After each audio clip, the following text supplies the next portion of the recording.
C'est l'heure du Café politique.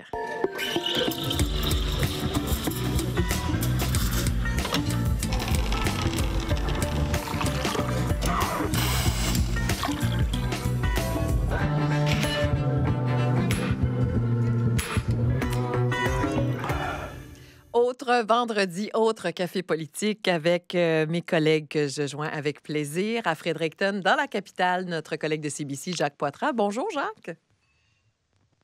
Bonjour. Bonjour, merci d'être là. Et à Caraquette, l'éditorialiste de l'Acadie Nouvelle, François Gravel. Bonjour, François.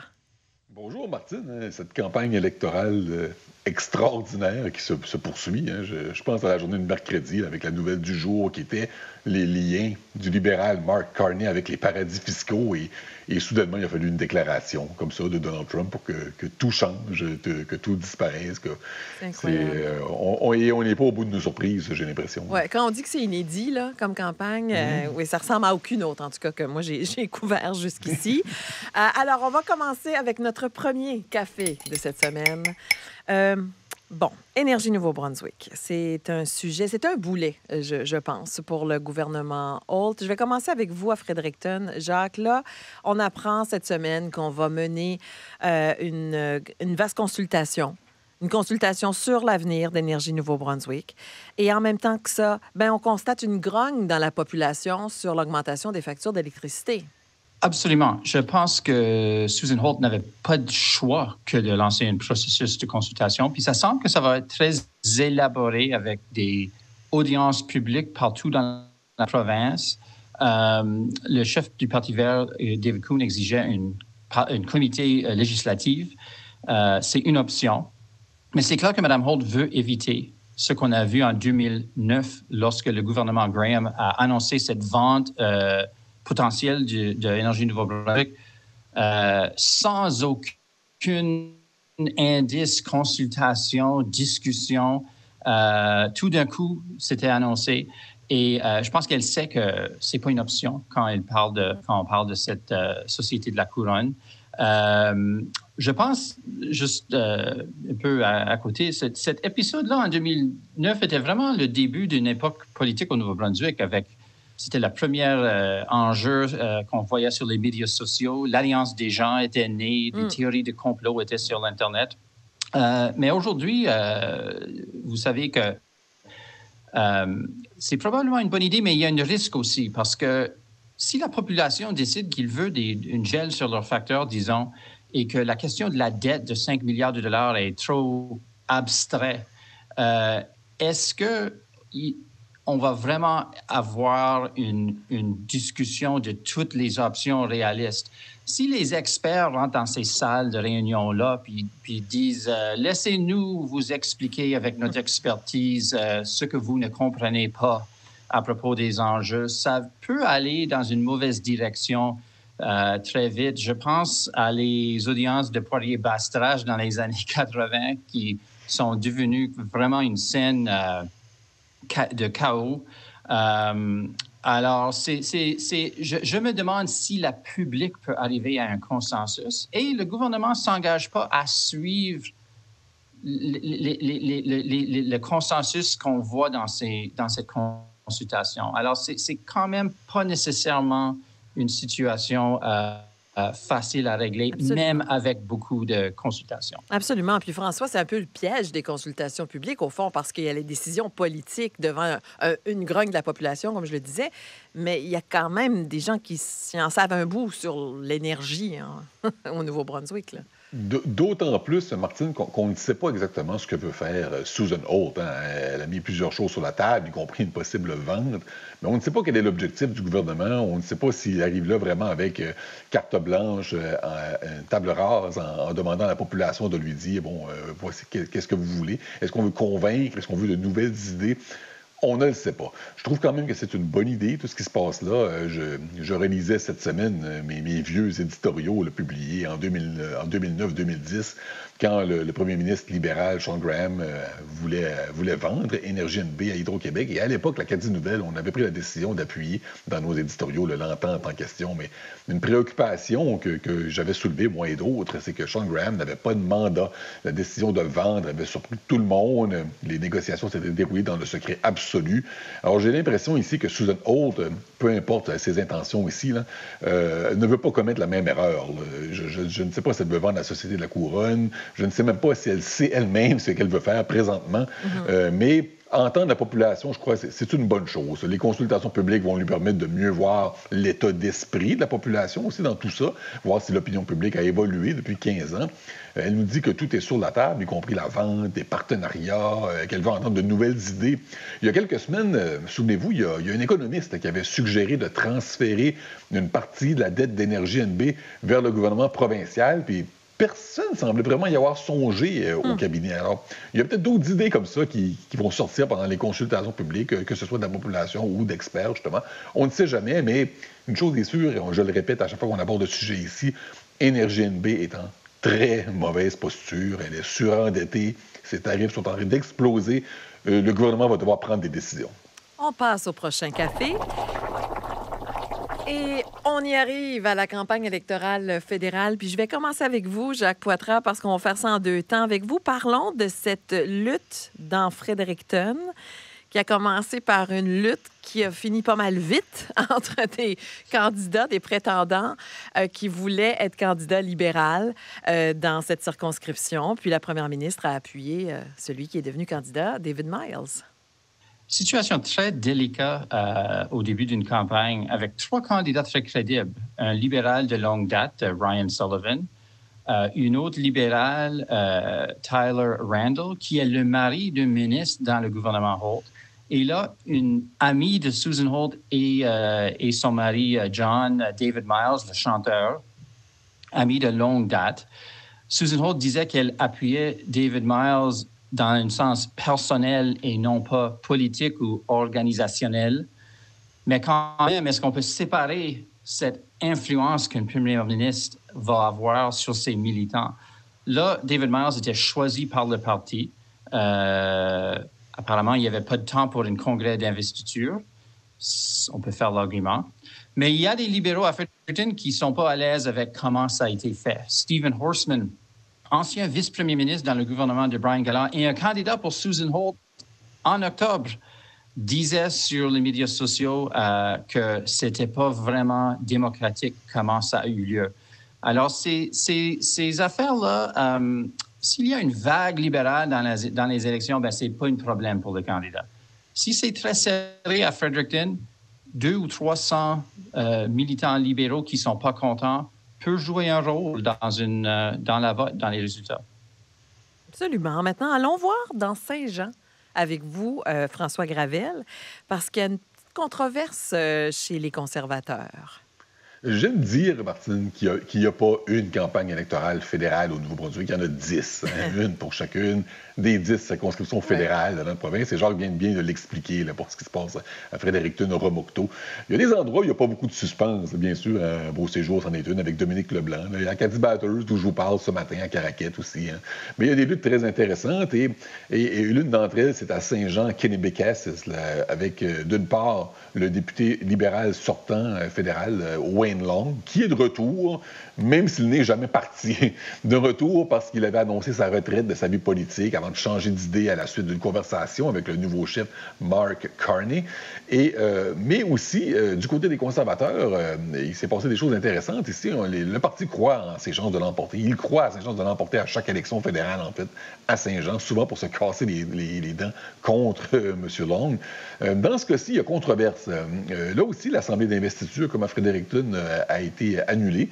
Dans ce cas-ci, par contre, cette Assemblée d'investiture devait avoir lieu et la date était toujours repoussée repousser jusqu'à ce que l'élection commence et qu'on commence à manquer de temps. Et là, le Parti conservateur fédéral a imposé son candidat. Et l'Assemblée prévoyait déjà 4 candidatures. Et là aussi, certaines candidatures étaient quand même très, très importantes, très crédibles.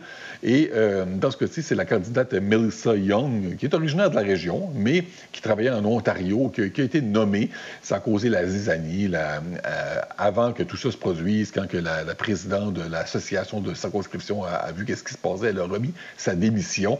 Alors, tout ça risque un peu de nuire au parti. Hein. Veut pas, quand on a une élection, ça se gagne sur le terrain. Et si les membres sont insatisfaits de se faire téléguider un candidat, parfois, ça peut mal réagir. Un petit rappel dans cette histoire-là, finalement, Martine, que derrière les grands enjeux nationaux, il y a parfois des jeux de coulisses qui se jouent et qui nous donnent parfois des luttes qui peuvent être imprévisibles. Et c'est le cas à Saint-Jean et à Fredericton. Oui, ce sera très intéressant de les suivre, d'ailleurs, ces luttes. Passons au dernier café.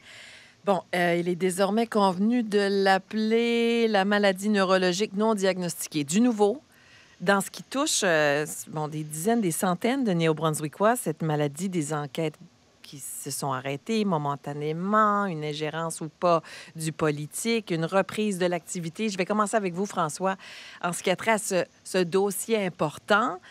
Qu'avez-vous pensé du point presse de la santé publique et même de l'interaction politique entourant ça hier? Oui, d'abord, c'est bon que ce dossier-là bouge encore. Hein. Je pense pas me tromper en disant qu'il n'y a personne dans les patients qui sont atteints de ce mot-là.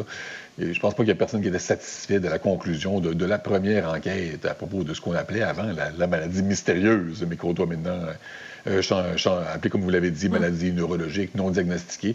En fait, la santé publique, ce qu'elle nous apprend, c'est qu'elle ne cherche vraiment pas à découvrir ici une nouvelle maladie, mais plutôt à analyser les niveaux élevés de substances dans le sang des patients, comme le pesticide, le fameux glyphosate, par exemple. Essayer de voir quel est le lien avec l'état de santé des patients. Donc, je sais que les patients ne sont pas pleinement satisfaits de cette deuxième analyse et qui n'ont pas pleinement confiance en la santé publique du Nouveau-Brunswick. Ils auraient préféré, je pense, que Santé Canada prenne les choses en main, même si, il faut le dire, le fédéral est impliqué cette fois-ci. Ça reste quand même toujours un mystère pourquoi le gouvernement X a repoussé l'aide au début, le financement, l'expertise fédérale. En tous les cas, on peut seulement se croiser les doigts ici et espérer que les personnes atteintes obtiennent enfin des réponses à leurs questions. Pour y arriver, ils vont avoir besoin de résultats fiables et surtout de la transparence, sans manquer la première fois. On nous promet que cette fois-ci, ça sera le cas. C'est ce qu'a promis la première ministre Susan Holt pendant la campagne électorale. La santé publique prend son temps pour bien analyser les données. Elle s'est engagée à remettre le rapport cet été, avec peut-être à la clé enfin des réponses satisfaisantes pour les gens qui les attendent depuis trop longtemps. Un bon test, je vous dirais, pour le gouvernement Holt et pour la santé publique, la santé publique qui était un peu, qui a vu sa crédibilité un peu attaquée lors de la première enquête. Le gouvernement Holt qui lui promet d'être très transparent. On va voir si ça va mener dans cette direction-là prochainement. C'était intéressant en Chambre d'entendre Jacques, le ministre Dornan, appuyer sans équivoque la santé publique et lorsqu'il était interpellé sur cette question, dire je ne vais pas m'ingérer, c'est le travail de la santé publique. Et il y a comme une symbolique là-dedans quand on pense aux dernières années du règne Higgs. Sauf que la première ministre veut que tout le monde sache que c'est leur gouvernement qui a demander à la santé publique de réouvrir le dossier. Oui. Je pense que le fait que Yves Légère a réitéré la conclusion de 2022, qu'il n'y a pas de maladie en commun, virus, bactéries, quoi que ça soit, peut-être aide un peu la crédibilité de cette conclusion-là. Le fait qu'il réitère cette conclusion avec un autre gouvernement au pouvoir, on peut peut-être conclure que ce n'est pas le gouvernement au pouvoir qui a imposé cette conclusion. Oui. Et l'idée d'une cause environnementale en commun, comme le glyphosate ou quoi d'autre, il y a plusieurs des patients qui sont malades qui demandent la même question. La question là devient, est-ce que cette enquête serait indépendante de la politique? Plusieurs fois dans le passé, au Nouveau-Brunswick, il y avait des questions de la politisation du santé publique sur des autres enjeux, gaz de schiste, émissions à Saint-Jean, le plomb à Belle-Dune. La première ministre a dit en décembre que si on trouvait un lien avec le glyphosate le gouvernement interdira l'utilisation de cet herbicide. Elle Mais on sait, les légiférait. scientifiques Elle disait ça au disent... mois de décembre, mais elle dit-tu encore aujourd'hui? Hier, c'était un peu différent. Elle parle d'être responsable. Ouais. On sait aussi que les scientifiques disent que c'est pas facile de prouver un lien. Alors, il reste à voir où est-ce que ça va aller. Absolument. Hey, on va passer au café, chers amis. Et puisque vous êtes là, Jacques, on va commencer dans la capitale avec vous. Vos cafés pour qui cette semaine? Pour Jim Irving, on a vu accueillir Mark Carney à son chantier naval à Halifax cette semaine, un café sucré. C'est très rare de voir une membre du famille Irving qui participe dans un événement partisan. On disait que c'était le premier ministre, mais quand même, c'était un événement de la campagne électorale. Les Irving font pas ça trop souvent, alors c'est peut-être un indice de où cette famille d'influence veut aller dans les élections. Et le café sucré aussi pour les électeurs de Miramichi-Ouest, la circonscription provinciale, qui vont voter dans une élection partielle cet automne à cause de la démission de leur député pour se présenter au fédéral, Mike Dawson. La 6e fois en 5 ans que cette population de Dogtown et Blackville vont voter dans une provinciale, fédérale ou partielle. J'espère qu'ils ont le goût pour la politique parce que c'est presque éternel là-bas. Ils n'ont pas bien joué, en tout cas. Prenez le temps qu'il faut, François. Je sais que les minutes passent, mais allez-y avec vos cafés. J'entends Jacques nous parler de cette élection partielle qui s'en vient. Ça me rappelle à quel point, sous le gouvernement précédent, ça pouvait être long qu'une campagne avec une élection partielle soit déclenchée. Alors, j'ai bien hâte de voir si le nouveau gouvernement libéral, lui, va être plus rapide sur le piton, là, comme on dit. Alors, mon café, en fait, c'est un gros café double-double et je l'offre aujourd'hui, je le remets à tous ceux et celles qui ont travaillé très fort depuis des mois, peut-être même des années, pour préparer dans l'ombre les programmes électoraux des partis fédéraux, qui ont travaillé fort pour trouver des idées, pour permettre à leurs chefs de se démarquer, qui ont préparé des programmes, des promesses, des engagements, pour ensuite tout voir ça être éclipsé pendant la campagne électorale, alors que maintenant, soudainement, tout ce qui compte, c'est comment se tenir debout devant les États-Unis de Donald Trump. Et je vois des chefs chaque jour, ou presque, faire des promesses. Jack Singh, récemment, a promis 100 000 nouveaux logements. Pierre Poilievre, hier ou avant-hier, promettait d'augmenter de 5 000 la limite pour les CELI. Libéraux et conservateurs offrent des baisses d'impôts, mais tout ça tombe dans l'oubli presque aussitôt déclaré. Ce sont des engagements qui ont été pensés, qui ont été conçus pour convaincre les électeurs dans une campagne électorale traditionnelle, normale, mais présentement, c'est aussitôt dit, aussitôt oublié, ou presque, parce que il y a un seul et unique enjeu qui prend toute la place pendant la campagne électorale, bien sûr, le président Donald Trump et sa guerre commerciale. Eh bien, mes chers, je vous souhaite une très belle semaine d'actualité bien remplie. Je vous remercie beaucoup, Jacques et François. On continue de voir vos reportages à CBC, Jacques Poitras, et lire vos éditoriaux dans l'Acadie Nouvelle, François Gravel. Bonne semaine. Merci, au plaisir. Merci beaucoup. Alors,